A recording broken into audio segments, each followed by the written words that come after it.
Morning, everybody.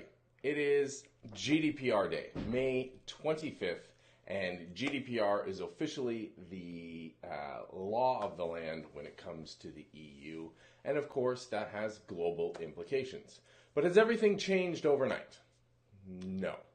What started, though, is because the regulation has gone into effect, complaints can be filed with local regulatory bodies, and that has, in fact, started. Fortune had an article this morning how some privacy activists had filed GDPR complaints against Google and Facebook and some others in order to trigger a 30-day window. Now, that's the window in which the regulator has time to respond, and the process kind of gets kicked off. So we're going to see another chunk of GDPR news in 30 days from now, and that's when the ball's really going to get going. However, we have seen some immediate impacts. A number of US-based news sites have blocked European visitors, giving them information saying, hey, because of GDPR, we've stopped access, we're looking to resolve this. Instapaper, a very popular read it later kind of service, shut down access from the EU, again, because of GDPR. And the general question you have to ask there is, we've known about this for 2 years. Why are you shutting down the day before? That was your strategy for 2 years? That's what you came up with? You can only think there that it's got to be a wait and see kind of thing, is that they didn't make any changes until they figured out what they need to change, as opposed to investing up front. I think that's the wrong call, but not my call to make in those cases.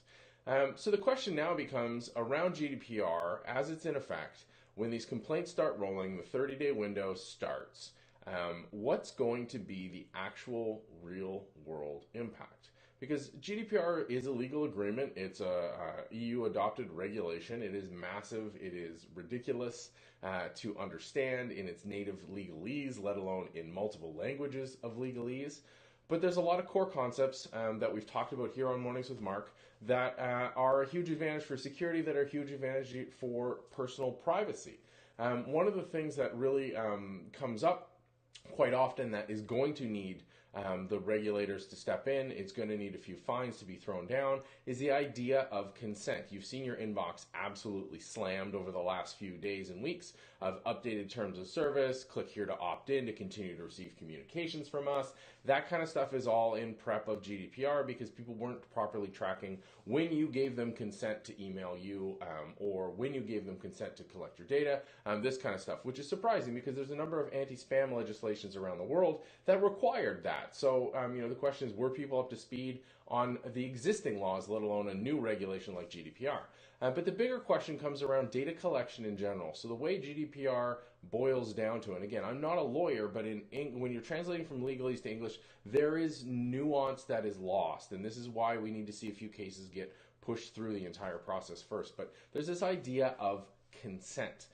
Now, the consent needs to be separated from the use and the service itself. So where people get into trouble and where the initial complaints filed by privacy activists is that data that is required for running the service, you do not need consent for. You do need consent, and it needs to be separate consent from the service itself for PII. So tracking service health metrics, number of concurrent users, stuff like that should all be safely, big quotes, should be safely under what we need to run a service.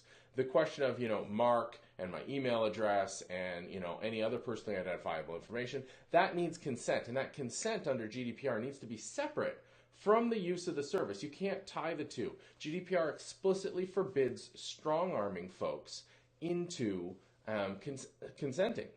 Now, where this is really going to be a challenge is under a lot of social networks or ad-driven businesses, because the consent or the information is required, not consent, but the information is required for the business model of the service, not for the service, for the business model of the service. And I think the challenge is GDPR, when you translate it out of legalese, isn't clear the difference between a business model that drives a service and the technical requirements of a service to make it function. And I don't know if there's any value in actually defining the difference between the two, but I know from a business perspective, from an ad-driven site perspective, there is a massive, massive problem with that. Is they have a challenge in that if collecting information is their business model, then is the argument that that is required to run that service? I don't know. That's what we're going to have to see. There's a lot to think about here. I hope it isn't. I hope GDPR can stay true to its principle of your data should be yours to control, to maintain, to be able to correct and withdraw at any time, and that people can start pushing better business models. I've never been a fan of ad-driven metrics or of ad-driven services. Yes, obviously, ironically, I use social media, but I think there's value there. I'm also willing to pay for social media now. I know that's not true of everybody, and I know that far more often than not, social networks are driven around that network effect. The more people on, the more valuable the network. The problem is how does that reconcile with personal privacy as displayed by GDPR? Do we need GDPR? Is it end goal? Is it a first step? Is this something to get that conversation going? And that, again, for me, continuing theme here is always conversation. Hit me up, Mark NCA online, in the comments below. We need to talk about this stuff. It needs to be an active discussion, a data-based discussion, an evidence-based discussion, not just the feelings, not just hyperbolic arguments. And that's unfortunately everything when it comes to privacy, is people go with these crazy, oh, well, if you've got nothing to hide kind of arguments. That doesn't fly. Let's use evidence. Let's have a logical discussion around this. GDPR is a wonderful thing in many aspects. There are going to be second order effects. There are going to be unintended consequences of this. We need to look at them. We need to adjust as we go. In the meantime, let's keep an active eye on what's going on. Let's keep the conversation going. I hope you are set up for a fantastic Friday. Have a great weekend, and we will talk to you on Monday.